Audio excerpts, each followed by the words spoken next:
Hello everyone, and welcome to my channel. If you often shop in the thrift stores, then you must have seen this type of chairs. They are almost everywhere. The price is usually very cheap. I only paid $5 for this one. I need to get a chair to fill a spot in my living room, where I want to set up as a reading nook. There's nothing wrong with the style of this chair. I like the fact that it's made of oak, big and solid with a nice style and the details. The only thing I don't like about is the color of this chair. It has an orange-yellow color with a high gloss sheen to it, which makes it look outdated. Last time I did a thrifted side table makeover, I painted the table with a light neutral earthy color. I want to put this chair next to the table so they would look match as a set. My goal is to get rid of this orange-yellow tone and bring back its raw wood tone, and make it look like a natural white oak piece. The organic, earthy raw wood furniture has been very popular in recent years. You will be amazed by how much they would cost to buy them in those high-end stores. That's why I like to do this kind of a thrifted furniture club very much. You can spend much less money for the most expensive look. So first I need to strip off the paint by using citrus strip gel. I put a large plastic sheet down to cover the floor as the stripping process would make a mess. And this plastic sheet will have another important use, which you will see later. I love to use these plastic sheets on the jobs. I got them from Amazon. It only costs $1.69 per sheet. The same size drop cloth would cost more than $10. I'll put the link in the description box below. If anyone wants to check it out, you can find it there. To applying the stripping gel is almost as the same as to apply the paint. I'm just using an old brush dip in the gel and apply to the wood. For the better result, I'm applying a thick layer of gel onto the surface. Stripping the wood stain won't be as easy as to strip the paint, because the stain would be saturated into the wood. So I only use this step to remove the top coat and some of the stain. After this, I'll use another method to get rid of the yellow tone.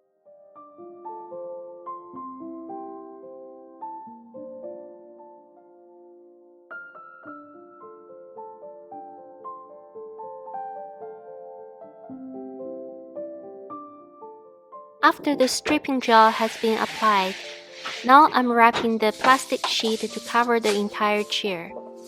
This would keep the stripping gel staying wet while doing its job, and then let it sit for 40 minutes or so.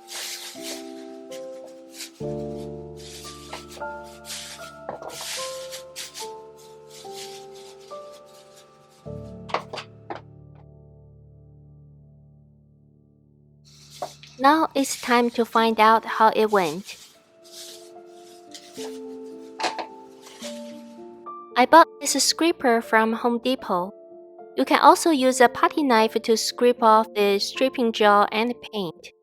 The most ideal material of the scraper is plastic, as the plastic scraper won't damage the wood surface easily when scraping furniture.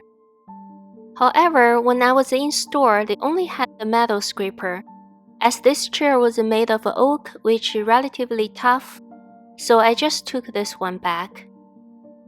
You can always use painter's tape to cover the bottom edge before scraping to protect the wood surface.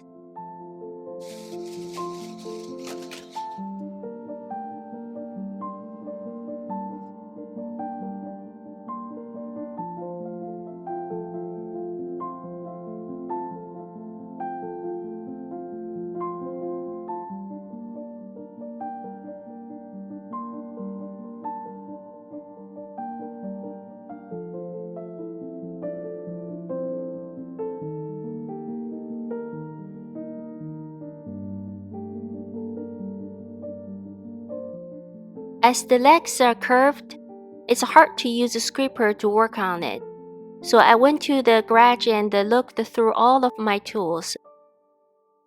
I found this hard nylon drill brush head.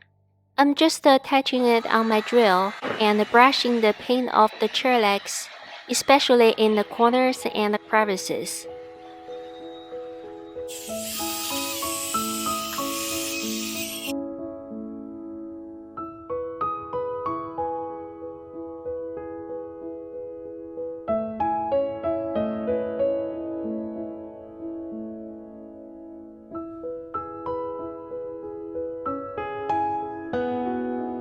After all the paint on the surface has been removed, the next step is to clean off the stripper residue. I did some research on this. There were many ways to clean off the residue. I chose the easiest. I just heat up some vinegar, put it in the microwave for 30 seconds, then clean up the entire chair. After that, wipe it off with the clear water. Now you can see most of the top coat and the stain are gone. The color has faded a lot. However, there's still a yellow tone showing. So the next step, I'm going to use bleach to get rid of the yellow tone. At this process, you can use the regular household bleach or wood bleach. In my case, I just grabbed my laundry bleach, which I often use it to bleach white towels and bed sheets. I poured some bleach into the container and using a paintbrush to apply it evenly over the entire chair. How many coats you need to apply for this process depends on the type of the wood you are working on. Harder wood may need several coats, while softer wood may only need 1 or 2 coats. It also depends on what kind of color finish you desire. I ended up applying a total of 5 coats. Fortunately, it's very quick and easy process for each coat, so it wasn't too bad. There is one thing I want to point out. It's better to apply the bleach outdoors under the sun, or move it to the sun after applying the bleach, so it can dry quickly with a good effect. I did the first 3 coats under the sun. Basically, it only took less than 20 minutes to dry.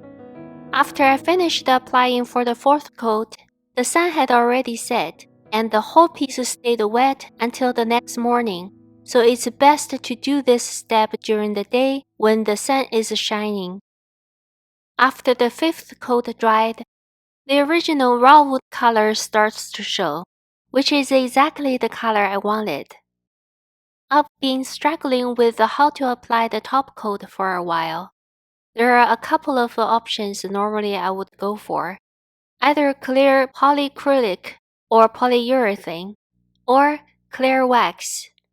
However, those products have the tendency to darken or yellow the wood. As I like to stay with the current color so much, I really don't want to take the risk when I know it might change the color. After doing some research online, I decided to try it with a white wax. I bought this white wax on Amazon. The brand is Jolie. It got great reviews and the price was right. I'm going to use this lint-free cleaning towel to apply the wax. I use it to dust the home and kitchen all the time. A pack of 24 pieces is only $7 on Amazon. The wax feels fine and light, kind of like a face cream. I'm very satisfied with the wood color showing on the chair. I only need a thin layer of protection without darkening and yellowing the raw wood. It doesn't need to show much wetness of the wax itself.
love the way it turned out. It's a really simple process. Brought a chair from ordinary and outdated to amazing high-end looking piece. The white wax has given a slight wash look to the wood, but still highlighting the beauty of the grain. That's all for today's video. If you like this video, please give it a big thumbs up and subscribe to my channel. Thank you so much for your support, and I will see you all next time.